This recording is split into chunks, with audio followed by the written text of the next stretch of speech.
Hi everybody, it's the dental assistant tutor here. And you're probably wondering right off the bat, why on earth does she have a big red line down the center of her face? My lipstick. It is due because I want to explain the midline. I've done this in class before when I've had students struggle trying to understand the charting terms.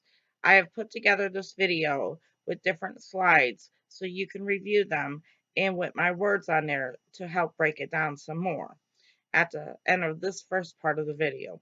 The midline is the imaginary line that we all have on our bodies, okay?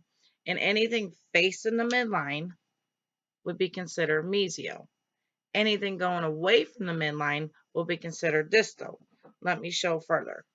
So we have this model, and this is number 8 and number 9.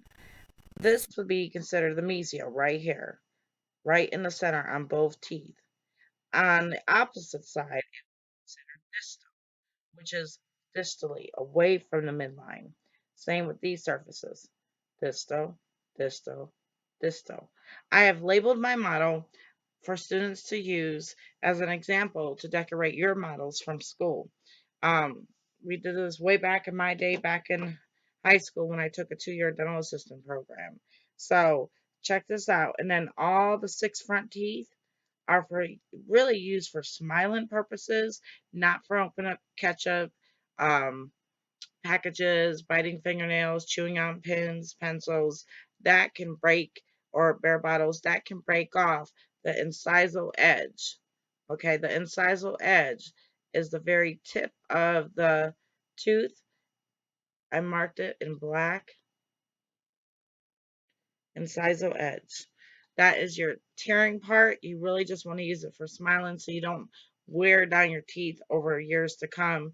And you'll notice that on some patients when they have very small teeth. If they have grinding or bruxism, they are clenching and grinding down their incisal edge. And that can be built up, but so would the posterior teeth. Um, and that takes a lot of treatment. Anyway, going back to the charting, then you want to look at, you got the facial, which is just the 6 front teeth. This is considered the facial, facial, facial, facial. Okay, 1, 2, 3. It's hard to do it on yourself backwards from a mirror. So then that's the facial. So far we got, let's review. The mesial towards the midline. Then you got the facial. Then you got the distal. Now, and you have the incisal edge. It is the same for the maxillary, the upper jaw, and the mandibular, the lower jaw. Incisal, facial. And I have a diastamer, which is a small gap between my teeth. That is a diastamer. And when you're charting that, you chart it like this. 2 lines between the teeth. And sometimes they'll say it's 2 millimeters. Diastamer. Say it with me. Diastamer. Some of you guys had trouble with the words as well. And then you got incisal edge. And then you got the distal. And it goes as far back. Now, an important rule of thumb is when you're counting the teeth, you always want to start on the right. And if you finish on the right, you're going to be right. Okay? Just remember that. If you start counting the teeth on the right and finish on the right, you're going to be right. But make sure you count any missing teeth. 1 and 16 is missing. All right? So you would count that space as if that tooth was there. And sometimes it gets a little tricky when there's multiple teeth missing. You just have to count that space. Another thing I like to talk about is these are considered facial, but anything posterior after the 6 front teeth, so the third one over, that would be your first premolar, your second premolar, your first, second, and third molars. All that on the cheek side towards the cheek is the buccal surface. Okay? Don't overthink this. You can get this charting. So that is the buccal. Now, what about the part that is chewing? That's taking the food and chewing. This part is considered the occlusal surface. Occlusal, occlusal, occlusal, occlusal.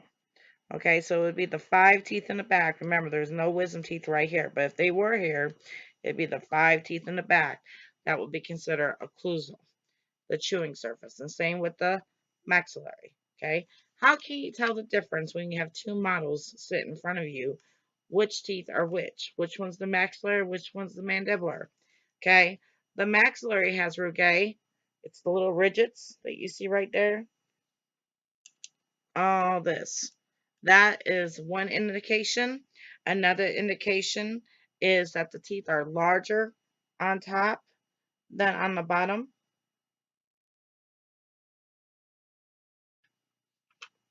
So keep that in mind. And then there's a place where the tongue would be. So far we got the mesial, the distal, the incisal edge. Okay. Let's talk about the cervical. The cervical is right up here. That is the cervical area, which is a class 5. So sometimes your new DDS that you're going to work for is going to say, oh, they got class 5s on 7, 8, and 9. Just know that class 5 is cervical decay. Now, remember, anything that you're going to chart in, I don't think I have one, okay. Anything you're going to chart as existing would be in the color blue, all right? Anything that is considered decay will be charted in red. I don't have red, so I'm using my pink. All right. But wait, say they have a tooth and they had a large filling put on the occlusal surface. They can come back in 6 months, and because they're still not flossing properly, where the floss gets right down in there, they can get recurrent decay. Well, how would you chart that? So we would chart it where it is circular around. So this is the tooth charting system, and we would say it has recurrent decay. And that would be on an actual tooth chart. It might be one like this, and you just fill it in. But you have the blue because you have to be able to look at that and know that there's already an existing filling here, but now it has recurrent decay and it's spread onto another surface. Be sure to explain that to your patients when they're getting fillings done, that they can actually get recurrent decay around the filling that they presently have if plaque and stuff is sitting there eating away at their teeth around the filling and where the tooth meets. And that's where the tooth can break off and almost fracture the tooth in half at times if it gets deep enough. I also am putting some photographs of cervical decay, cervical decay that can go down up underneath the gum line. Think about it. You have the cervical area, and then up underneath the gums, there's a little pocket, okay? And debris, just plaque and sugars are getting down in there. It's filling up, it's getting deeper. That's where the gum starts to puff out a little bit, and that's where they get a pocket, all right? With that being said, when you're doing that, and it's getting down up underneath there, pushing it, it can start to eat away the root of the tooth. And if you have to have that tooth extracted, or your patient has to have that tooth extracted, I should say, it could break off because just by looking at an x-ray, you don't know what you're going to get. It's like a box of Cracker Jacks. You just never know what you're going to get at the bottom of it. Same with looking at an x-ray and doctors thinking that's going to be an easy extraction. it may not be. So keep that in mind. I have a list of different charting symbols that you need to be aware of. Let me show you a couple on here. If the tooth,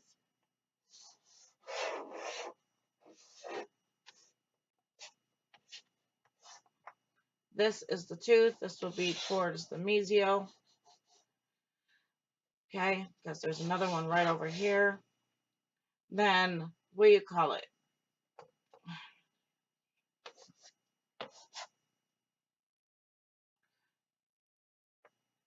Let's review. You got the sealant that you can do. All right, S for sealant. You got the color in for amalgam restoration. You got the dots or open circles, just depends, as long as you see dots, for composite restoration. A little hoarse today, guys, forgive me. Then we have that, but I want to get this video made for you guys. You got the distal, which is away from the midline. You got the mesio. And then say we did the occlusal. That would be considered what? An MOV. All right. Then we have another tooth. And we have a DO. So we know this is the midline. So color this part in. That would be considered a DO. Now, this would be considered, if we took this part off, it would be considered an MO, which some dental peeps call it Mo's and Do's. Okay, Mo, Do. You try to have some fun throughout the day. So,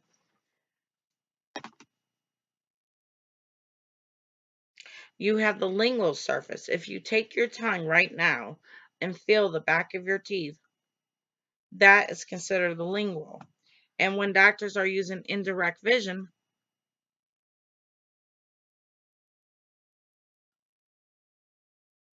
they are looking at the lingual surfaces of the teeth.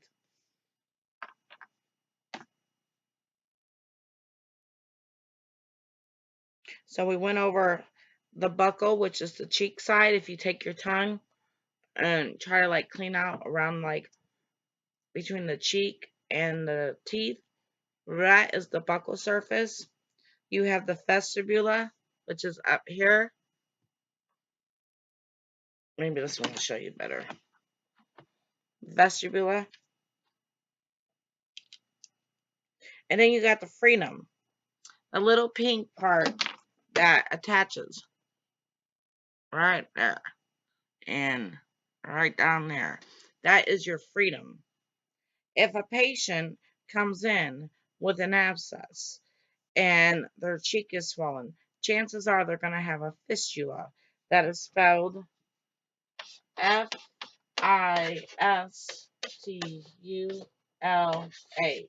Fistula.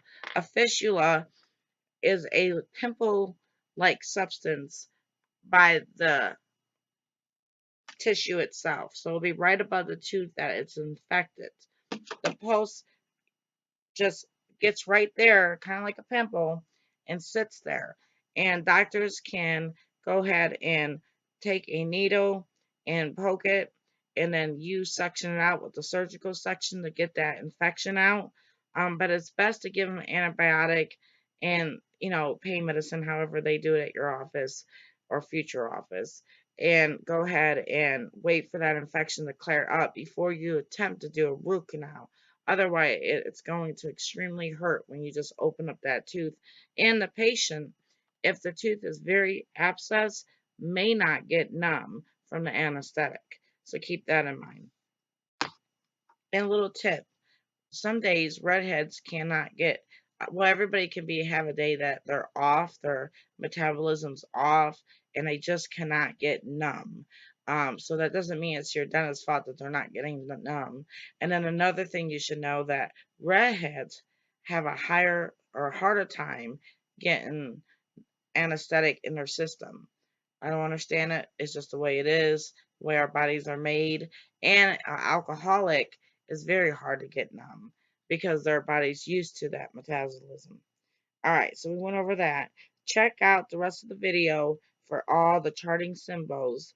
And if you need any tutoring, I am here available on my online classroom, and the link will be below. I hope this helps you guys. Remember the imaginary midline. Anything, facing the midline is mesial. Anything away from the midline is distal. The back side of your mouth is lingual. And then also another thing is labial. Labial is the part that's touching the lip, right here on the six anterior teeth, labial. Then we have buccal, which is the cheek side of the tooth. Cervical is right there where the gum line and the tooth meets. Another thing I want to talk before I get off here, there's so much to dental guys to teach you. That's why I'm going to keep uploading these videos. But is the embrasure. The embrasure right here is the pink triangle. You need to know that. That is on a CDA exam if you decide to take that. Embrasure is the pink triangle right there. We all have it. And most gums should be baby pink to be healthy. And I also have periodontal charts, different ones that are listed on the video so you can see. And that's just pretty easy when you're really, some of you guys overthink it. I should say, I really need a eraser. But here, let me show you. So you're going to see on a periodontal chart the teeth numbers, right? And you're going to see for each tooth a block. Then you're going to see 3 boxes within that box, okay? And you're also going to see it for the lingual surfaces. So when the doctor's doing a periodontal probe, or a hygienist, I should say too, they're going to start on the most distal on the right, okay? Right here.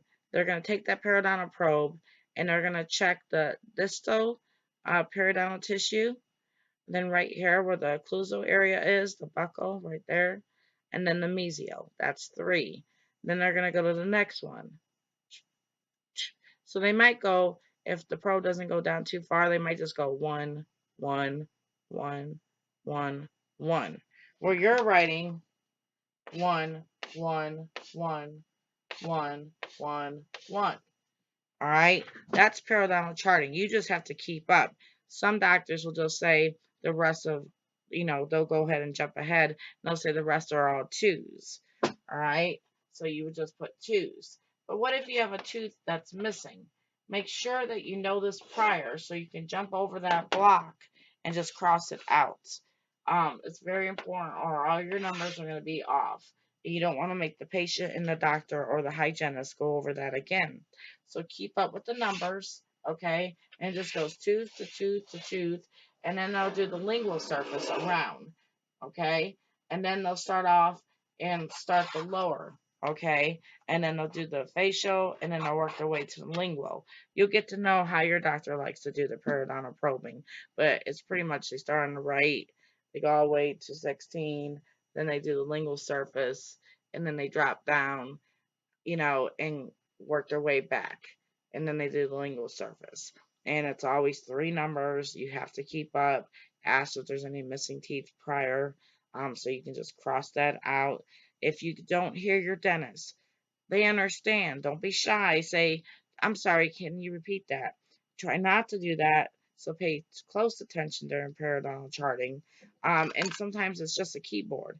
Now, when you're doing Eagle Soft, Dentist, Practice Works, Practicum, what you want to do is if there is any bleeding during the probing, you want to put a little red dot on your paper chart or B for bleeding.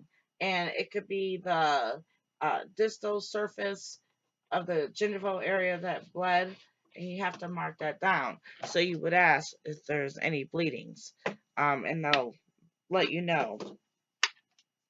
It's good to ask that when you're just starting out. That way they know that you've been paying attention in class, or you've self-taught yourself some more as you're doing right now.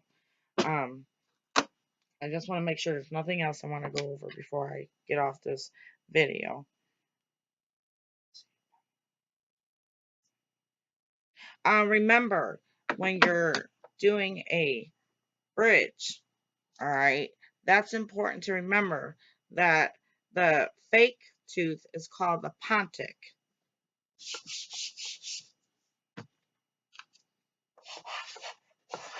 Pontic. Okay, Pontic. And the two teeth that are attached to this one is the abutments. A, B, U, T, abutment. MENT, abutments. Okay. Now you could have two ponics, but that means you're going to have to reinforce it by two more abutments. That's totally up to the doctor. Don't worry about that. But you need to know that you have to still count that missing place. So when you're filling a lap slip in, that it's a 3-unit bridge, even though there's a tooth missing, you're replacing it. So that would be a 3-unit bridge. If they were missing, if this bridge was 5 units, just count how many places are there for the bridge. Now, if you're charting implants, implants are becoming more and more, and there's different methods to doing it. But basically, it's like, that's not dark enough. It's like a little screw that you would draw at the base of the root. So say this was my chart for the tooth, then the base of it will have an implant. And this will probably most likely be a PFM, a zirconium crown. And there's different techniques for charting the different crowns, and I'll have them listed at the end of the website or the YouTube. Now, fall back on my charting page on my Dental Index Junior website, because I have sheets on there, pictures, that if you right click on that picture, you can print it out. Print them out at home and practice charting. Utilize your models from school to charts. Okay, I think I'm good now. I hope this helps you. Don't forget to like and subscribe so I can upload some more videos and you don't miss out on them. There's also new pages on my websites, how to make extra income. Once you're in an office, very easy to do. You're just handing somebody a card. So check that out. I am trying to help the new generation of dental assistants so we can take dentistry, everything's getting better. We have doctors that are getting more courses at school. We have new Panorex machines, Ceph machines, 3D coding, implants. We need to step up our instructions to our students out there so you guys can keep up with the changes, because the book is great, but there's the book life, the student life, and then there's the real world life, and you need to know the difference. So please don't forget to like and subscribe and reflect on some of my other videos I've already uploaded so you can be the best dental assistant you can possibly be. All right, guys. This is Teresa, the dental assistant tutor. Thank you for watching. Bye. Had to have some fun with this video. Charting can be